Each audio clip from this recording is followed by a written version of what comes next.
உடன்பிறப்புகளுக்கு என் வணக்கம். செல்வங்களே,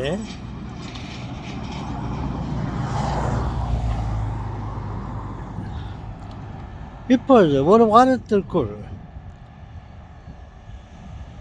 Francis Pope காலமாகிவிட்டார். மிகவும் நல்ல பெயர் எடுத்த ஒரு குருவானவர் என்று சொல்லலாம். அடிப்படையில் குருவானவர், மேற்படியில் போப்பாண்டவர். அவரை நான் அறிமுகப்படுத்தும் போது, இப்போது பேசும்போது, புனித பிரான்சிஸ் போப் என்று சொல்கிறதுக்கே மனசு வருது. அவரை புனிதர் என்றே எனக்கு மனதில் தோன்றுகிறது. என்ன காரணமாக இருக்கலாம்?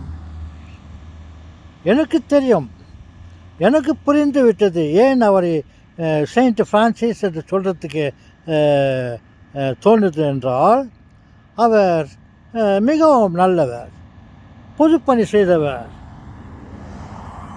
மிகவும் நல்ல காரியங்களை செய்தவர். நான் சொல்லவில்லை, உலகம் போற்றும் உத்தமனாக பெயர் எடுத்தார். அவர் இருந்து ஒரு வாரத்திற்குள்ளவே அவரை பற்றிய நல்ல செய்திகளே வந்து கொண்டிருக்கிறது. ஆடம்பரத்தை விரும்பவில்லை, ஆடம்பர காரை விரும்பவில்லை, ஆடம்பர மாளிகையை விரும்பவில்லை. ஏழைகளோடு இருந்தார். ஒரு குடிசை, ஒரு சின்ன வீட்டில், ஒரு சிறு வீட்டில் இருந்து கொண்டு ஆட்சி புரிய அவர் ஆசைப்பட்டார்.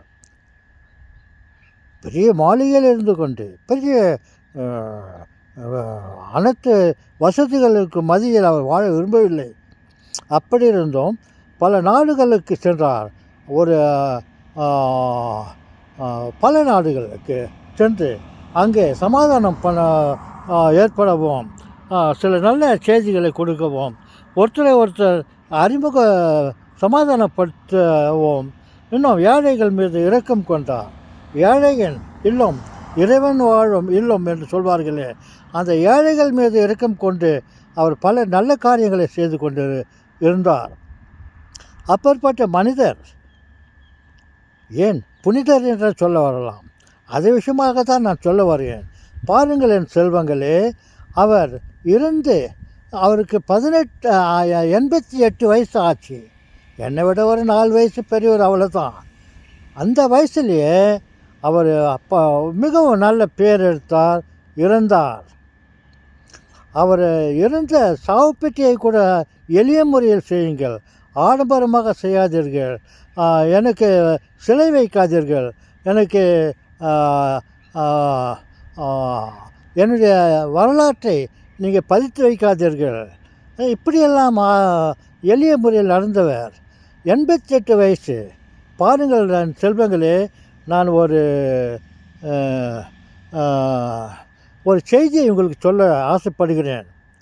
நான் ஒரு சிறிய மனிதன், அவரை விட 4 வயசு சின்னவன். இருந்தாலும் அவரை பற்றி விமர்சிக்க ஆசைப்படுகிறேன். என்னவென்றால், 88 வருடங்கள் வாழ்ந்தவர் 88 மாதங்களுக்குள் அவர் புனித பட்டம் பெறப்போகிறார். பாருங்கள், புனித பிரான்சிஸ் என்ற பெயரை அவர் வாங்குவார் என்று எனக்கு தோன்றுகிறது. நீங்கள் பாருங்கள், 88 வயசானவர் 88 மாதங்களுக்குள்ளவே அவர் புனித பட்டத்தை பெறப்போகிறார். இது என்னுடைய செய்தி. இதை பதிவு செய்து கொள்ளுங்கள். 88 மாதங்களுக்குள் அவர் புனிதராக ஆகப்போகிறார். இது என்னுடைய சாசனமாக இருக்கட்டும். எஸ், நீங்கள் காணப்போகிறீர்கள். நீங்கள் ஏதாவது ஒரு வேண்டுதலை முன்வைத்து அவர் பேரில் அந்த வேண்டுதலை வையுங்கள், அது நிறைவேறப் போகிறது. எஸ், அதிகமாக நான் பேச விரும்பவில்லை. இப்பொழுது நான் புனித பிரான்சிஸ் போப் என்று சொல்கிறதுக்கு ஆசைப்படுகிறேன். வேண்டாம், அவருக்கு அந்த பெயர் வரட்டும், அந்த பட்டம் வரட்டும், அப்போது எல்லோரும் சொல்லப் போகிறீர்கள், அவர் புனித பிரான்சிஸ் போப் என்று சொல்ல போகிறோம். பார்க்கிறீர்களா? பார்ப்போம். வணக்கம் செல்வங்களே.